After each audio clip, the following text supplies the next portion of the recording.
President Donald Trump is looking to drastically overhaul U.S. elections, issuing a sweeping executive order that includes requiring proof of citizenship to register to vote. It's a mandate that experts say could prevent millions of Americans from voting because under the rules, a birth certificate doesn't count as proof of citizenship.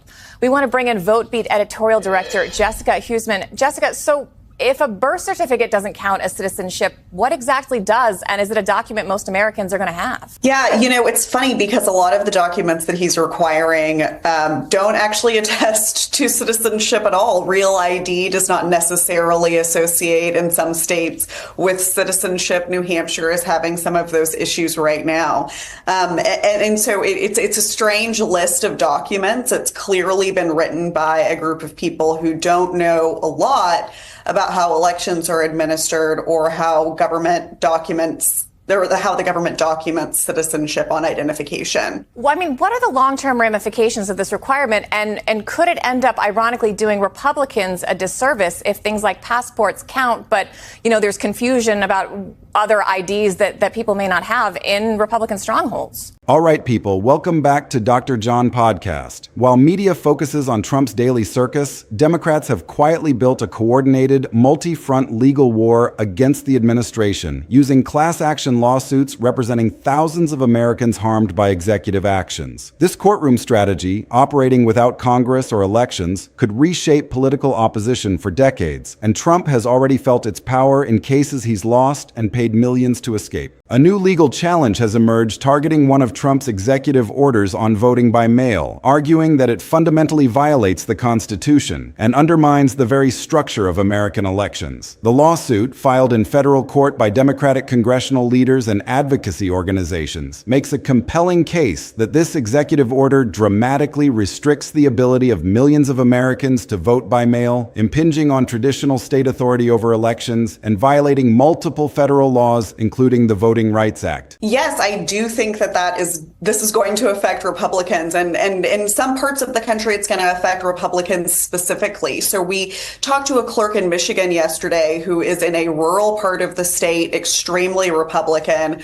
Her clerk's office is only open part-time. And so there's a limited range of opportunities for people to come and show her documentation in person. So that's going to be a limitation and definitely an impediment in the long run. There's also, just a huge impact on military and overseas citizens for this. And so, and I know Trump considers the military part of really his most important group of supporters. And so it's striking to me that he has not put in a military exception for the late ballot counting, for example. And so I think that might really hurt him, for example, as well. There are states that do not accept ballots after Election Day, but do make an exception for military and overseas voters whose mail can be delayed for a number of reasons that are completely beyond their control. Right. And so it's really striking the way that this was written and the lack of care that went into it, especially in terms of ensuring that his most strident supporters are accommodated within it. Now look, I know what some of you are probably thinking. You are sitting there right now saying, oh great, more lawfare, more political theater, more noise that does not actually change anything. And sure, maybe some of it is exactly that. Maybe there are elements of this strategy that are more about optics than about legal merit. But here is what you need to understand. The term class action is not just some legal buzzword that lawyers throw around to sound important. It is a weapon, one of the most powerful weapons in the American legal system. And the Democrats know exactly how to wield it. They have studied it. They have learned from past successes. And right now, they are deploying it with everything they have got. A class action lawsuit does not represent one person. It represents an entire group, sometimes thousands of people, sometimes millions. And when that lawsuit moves forward, discovery kicks in. Depositions happen. Documents get pulled into the light. Information that was never meant to see the public eye suddenly becomes part of the legal record. Even if you win in the end, the process itself. President Trump signed a number of executive orders Tuesday, including one that would require proof of citizenship to register to vote in federal elections. He's also calling for all ballots to be received by Election Day across the country, and the executive order calls on the Election Assistance Commission to amend voting system guidelines. CBS News Justice Department correspondent Scott McFarland is in Washington. Scott, what's the significance of this executive action? This could be profoundly important ahead of the 2026 midterm elections, which is really the next opportunity for Democrats to get back into power in part of Washington, in the U.S. House and the U.S. Senate. According to critics of this executive order, it is an overreach by the president into the work of local and state governments. The execution of elections is a local matter with very little federal oversight. What the executive order calls for, Lindsay, is a federal requirement for proof of citizenship by anybody who votes in a federal election. It also could call for the decertification or recertification of those voting booths in communities nationwide, a Herculean undertaking before the next election. It also would prohibit states and communities from accepting and counting ballots that arrive after Election Day itself, even if they were sent on time and even if local laws allow for that. This is on a beeline to the court system, Lindsay, for legal challenges. Is brutal, it is expensive, it is time-consuming, it puts everything you have ever done under a microscope, and it never stops until a judge says it stops. That is the reality of class action litigation, and Trump knows this better than almost anyone alive because he has been through it before. And I am not talking about something small or insignificant. The man paid $25 million to settle a class action over Trump University. $25 million because former students said he defrauded them. They organized. They pulled their claims together. They sued as a class, and he paid right before he won the 2016 election. That is not nothing. That is a massive documented financial loss, a public admission of vulnerability, and a playbook that Democrats have studied closely. They looked at what happened and said, we are doing that again, but this time bigger, broader, and on multiple fronts all at once. So what is actually happening on the ground right now? Here is where it gets very real. Democrats have gone straight to federal court to challenge one of Trump's executive orders regarding elections. And Scott, you have sources that you've talked to. How likely is it this will stand up in court? It seems unlikely all of this is going to be accepted by all courts. In fact, the lawsuits aren't just inevitable, they could be imminent. Take a look at the comment from the Secretary of State in the Commonwealth of Pennsylvania, who says that the department is reviewing the action, but then makes the argument that in addition to the department being committed to executing appropriate federal laws and elections, that this appears to be an overreach by the Trump administration, that this is an extension beyond what federal legislation and what federal laws allow. An overreach, that's the word we keep hearing, but there's a more pernicious thing, Lindsay. Even if this doesn't stand up, even if this is knocked down by the courts, it starts to sow those seeds of distrust in federal elections, which ended up with violence and an unstable America after they were used in 2020. It's sowing doubt because it's essentially saying there's a problem that needs to be fixed. And that it won't be fixed. But it's also built on a pretty faulty foundation, Lindsay, that there's widespread voting by undocumented immigrants, which has never been proven in court. That's the impetus for this executive order.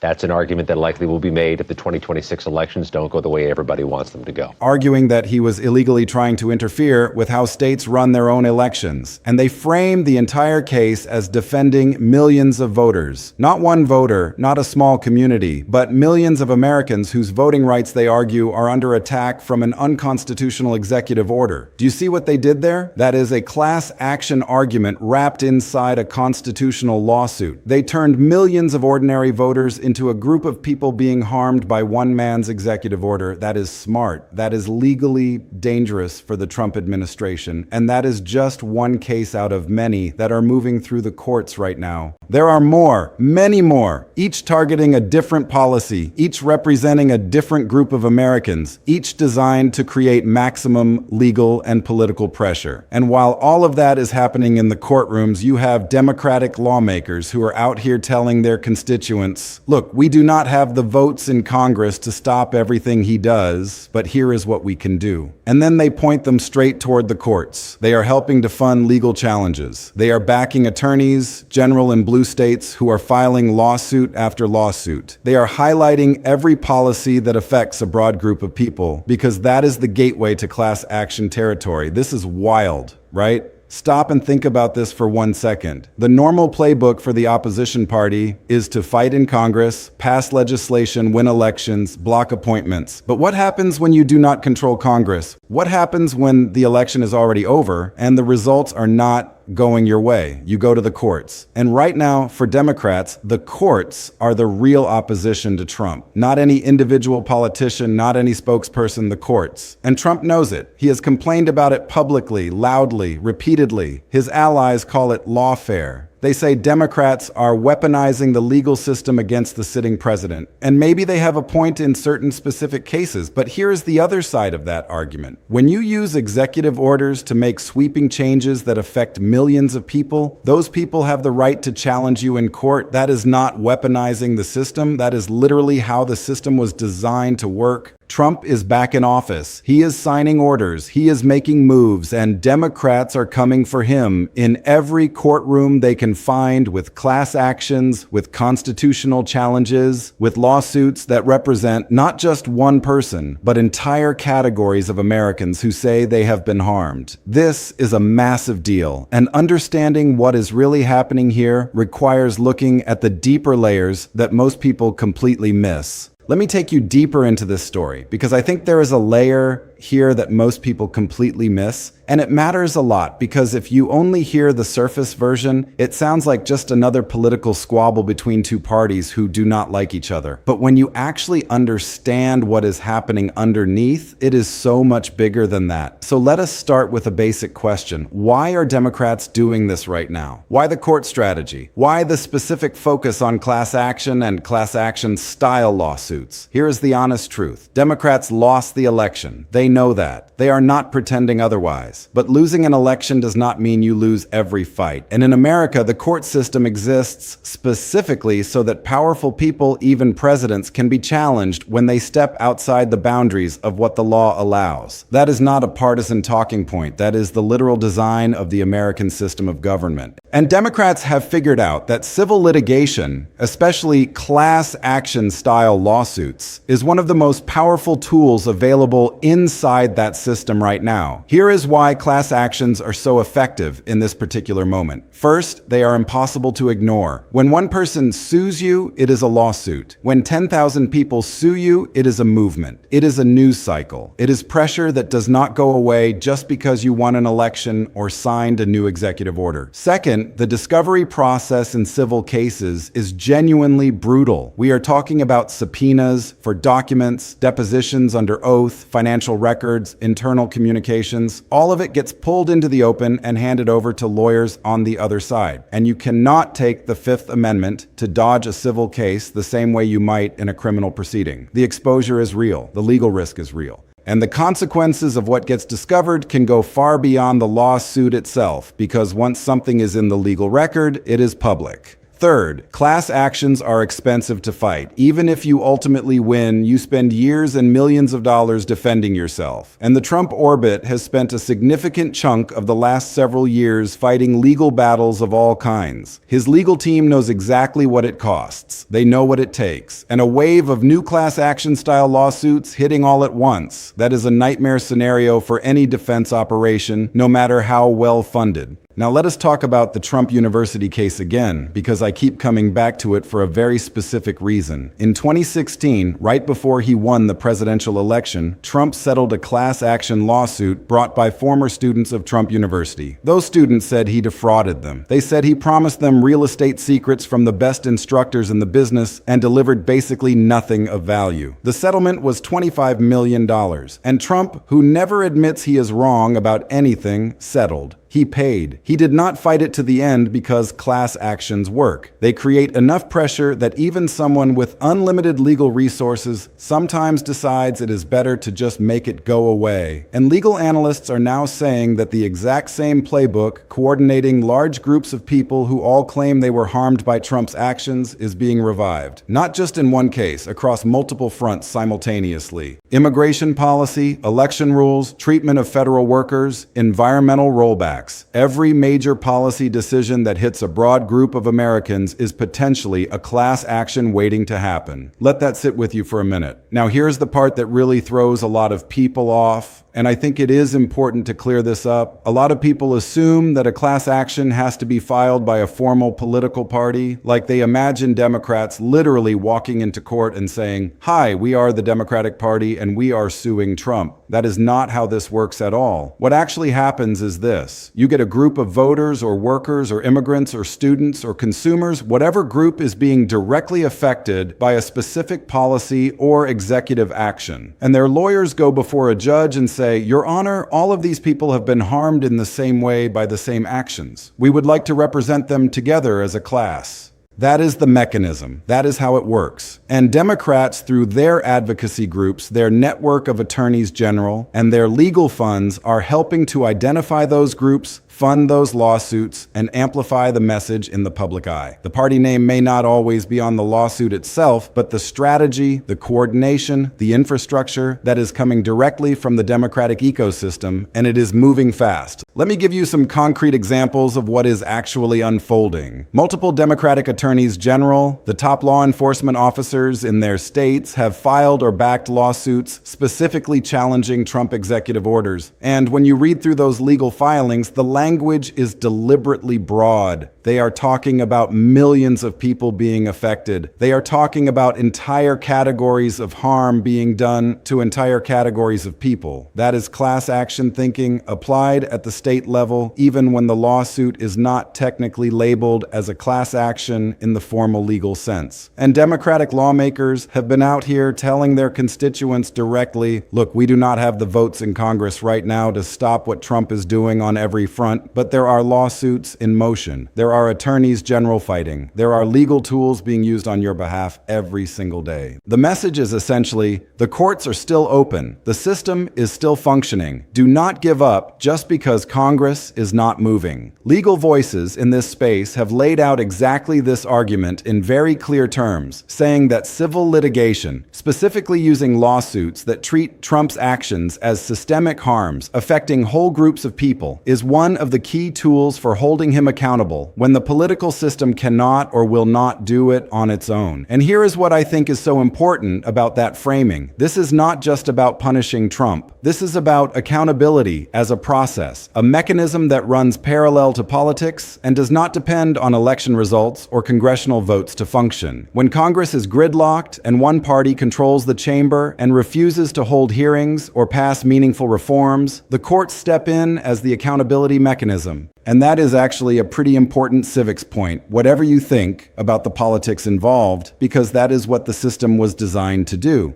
But here is where Trump and his allies push back. And to be completely fair, I am going to give them their argument. They say this is lawfare, plain and simple. They say Democrats are using the legal system not to seek genuine justice for real victims, but to harass a sitting president, drain his resources, distract his administration, create damaging headlines, and punish him for winning an election. They say it is a perversion of the legal process designed to hurt political opponents through litigation rather than through the ballot box where it is supposed to happen. And honestly, is that argument completely unreasonable? No, not completely. There are absolutely cases where the legal strategy feels like it is more about optics and political pressure than about genuine legal merit. That is a fair critique, and it deserves to be said out loud. But here's the thing. The Trump University case had real victims who lost real money on a real fraud. The election order lawsuits involve real constitutional questions about how much power a president actually has over state-run elections. These are not all frivolous. And at the end of the day, courts are the ones deciding what is frivolous and what is not politicians, not commentators, judges. So let us break this all the way down, because now that we have gone through the history, the strategy, and the back and forth, I want to make sure you understand what is actually happening, why it matters, and what is coming next. The first thing you need to really understand is that the courts have become the new Congress for Democrats, and that shift is not an accident. When Democrats control the House, when they had the Senate, when they had the White House, their main tool was legislation, pass a law, fund a program, override a policy through the normal process. That was the play. But right now, Republicans control a lot. And when you do not have the votes in Congress to block what the other side is doing, you go find another arena to fight in. And that arena right now is the federal court system. The courts are an independent branch of government. They are not supposed to answer to the president. They are not supposed to be swayed by who wins elections. And that makes them the one place where Democrats can still land real punches. So that is exactly where the fight is happening. And the class action style lawsuit is the perfect weapon for this specific moment because it says this is not about one person or one policy. This is about millions of Americans who have been harmed, and we are going to represent every single one of them. That changes the narrative completely. It goes from Democrats are being obstructionists to ordinary Americans are being hurt. And here is the documented evidence that is not just legally powerful, that is politically powerful in a way that press conferences and social media posts can never quite replicate. The second thing you need to understand is that Trump's legal vulnerability here is real and it is documented in black and white. Sometimes Trump acts like he is completely untouchable, like no lawsuit can really reach him, like the legal system is just another thing he can blow past with enough noise. But come on, the record tells a very different story. $25 million,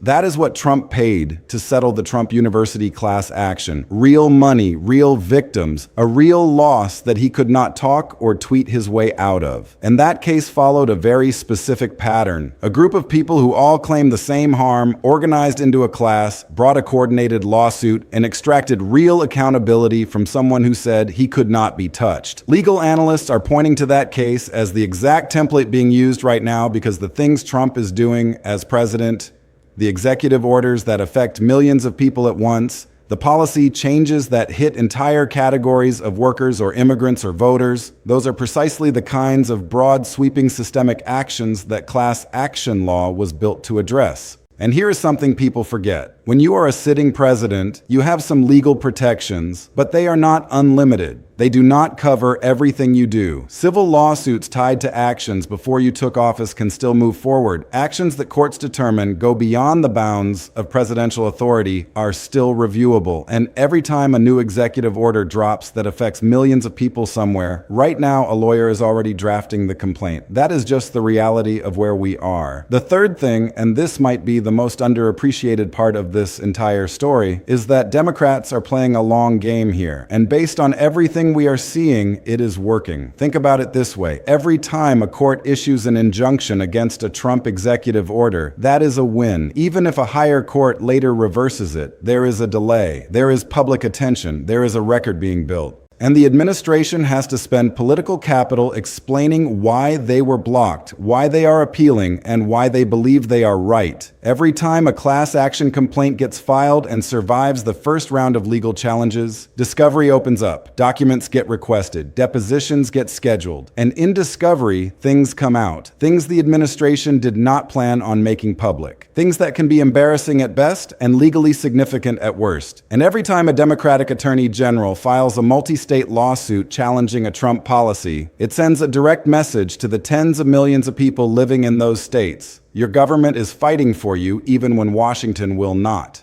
That is not a small thing. That is a political message being delivered through a legal mechanism. And it builds a record. It builds a narrative. And it keeps the pressure on in a way that does not stop just because the news cycle moves on. Now, what comes next? Because that is always the question, right? Based on everything we have walked through today, here is the honest answer. The number of civil lawsuits against Trump and his administration is going to grow, not slow down, not go away. The more executive orders he signs, the more people get affected. The more people get affected, the more lawsuits get filed. It is a direct relationship, and there is no shortcut around it. And here is something very specific to watch as all of this unfolds. As these cases move through the courts, as depositions happen and documents get produced through discovery, there is always the very real possibility that something significant surfaces, something that changes the story, something that creates a new controversy that nobody saw coming. That is the hidden danger of civil discovery. And Trump has been through it before. He knows what the process can expose. And the fact that he keeps publicly complaining about lawfare loudly and consistently tells you something. It tells you he feels the pressure because people who are not worried do not talk about it that much. For regular Americans watching all of this play out from the outside, here is what it actually means for you. If you have ever felt like there is nothing a regular person can do to push back against a policy you believe is wrong, the class action model says otherwise. If you are part of a group that was genuinely harmed by a policy, You can be part of a lawsuit. You can be a named plaintiff. You can contribute to a legal fund. You can support the attorneys general who are fighting in court on your behalf every single day. That is a real avenue. That is a real tool. And right now, it is more open and more active than it has been in years. Democrats cannot pass laws right now to block Trump. They do not have the votes, but they have lawyers. They have advocacy groups.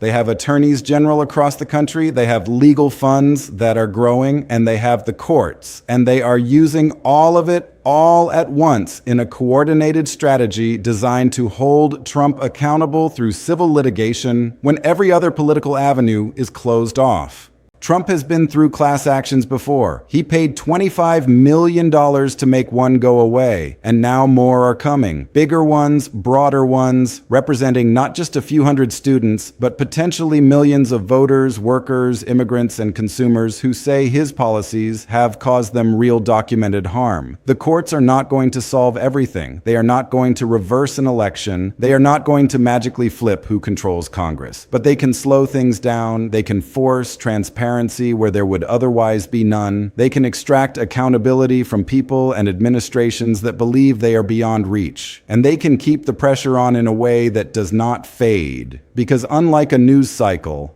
a lawsuit has a docket. It has a schedule. It has a judge, and it keeps moving forward whether anyone is paying attention to it or not. So if you thought the legal battles around Trump were already intense, you have not seen anything yet, because what is building right now in courthouses across this country makes everything we have seen so far look like a practice run.